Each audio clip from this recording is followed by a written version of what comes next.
திருக்கடவூர்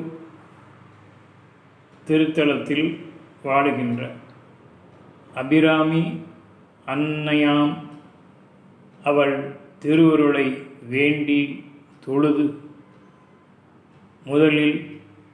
முதல் பாடலான இந்த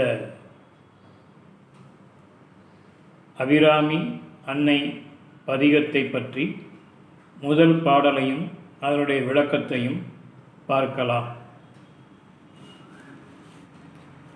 கங்கையொடும் தும்பையும் அணிந்தவர் வியக்கும் கலாமதியும் நிகர்வதனமும் கருணை பொடிவெளிகளும் விண்முகில்கள் வெளிரன காட்டிய கருங்கூந்தலும் சங்கு இல்லாதொளிரும் மாங்கல்ய தாரணம் தங்கும் அணிமிடருமிக்க சதுர்பிறகு துங்கபா சாங்குசமும் இலங்கு கரதலமும் விரலணியும் மரவும் உங்கவர்க்கு அமுதருளும் சுந்தர குதங்களும் பொழியும் நவமணி நூபுரம் ஊண்ட செஞ்சேவடியை நாடும் புகழ்ந்துமே போற்றியன வாழ்த்த விடைமேல் மங்களம் மிகுந்த நின் பதியுடன் வந்து அருள் செய் வளர்த்திரு கடவூரில் வாழ் வாமி புவனேமி புகழாமி சிவசாமி மகிழ்வாமி அபிராமி உமையே.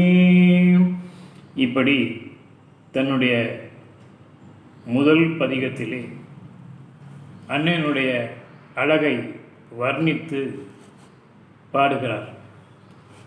கங்கையொடும் தும்பையும் அணிந்தவர் வியக்கும் கலாமதியும் நிகர் வதனமும் கருணை பொழி விழிகளும் விண்முகில்கள் வெளிரன காட்டிய கருங்கூந்தல். அதாவது கங்கையையும் கொன்றை மலரையும் அணிந்த சிவபெருமான் அவரே வியக்கும் வண்ணம் மதிபோன்ற அழகிய முகம் உடையவளே, கோவை இதழ் போன்ற உதட்டை உடையவளே, கருணை மழை பொழிகின்ற விழிகளை கொண்டவளே, விண்முகில்களுக்கு நிகரான கருங்கூந்தலை உடையவளே,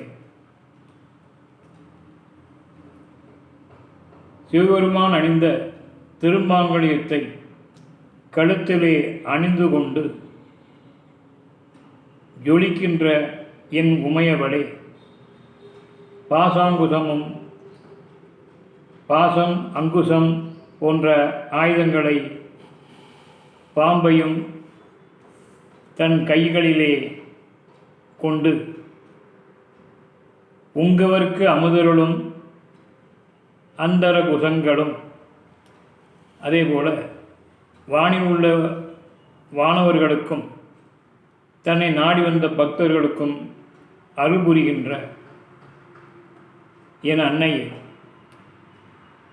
நவமணி நூபுரம் பூண்ட செஞ்சேவடியை நவமணிகளும் சிறந்த ஒட்டியானத்தையும் இடையிலே கொண்டு அதேபோல் திருவடிகளிலே சிலம்புகளையும் கொண்டு இருக்கின்ற என் அன்னையே உமையவளே, உன்னுடைய புகழை போற்றி வாழ்த்துகின்றேன். நீ உன்னுடைய ஈசரோடு விடைமேல் ஏறி வந்து எனக்கு காட்சி கொடுத்து அருள் புரிய வேண்டும். என்னுடைய இந்த பிறவியை புனிதமாக்க வேண்டும் என்ற ஒரு உயரிய நோக்கத்தை எளிய தமிழிலே அபிராமி பட்டர் அவர்கள் நமக்கு தந்துள்ளார். இதை அந்த இசையோடு பாடலை மீண்டும் மீண்டும் கேட்க கேட்க எல்லையில்லா ஆனந்தமும் மன அமைதியும் பெறும் என்பது திண்ணம். நன்றி, வணக்கம்.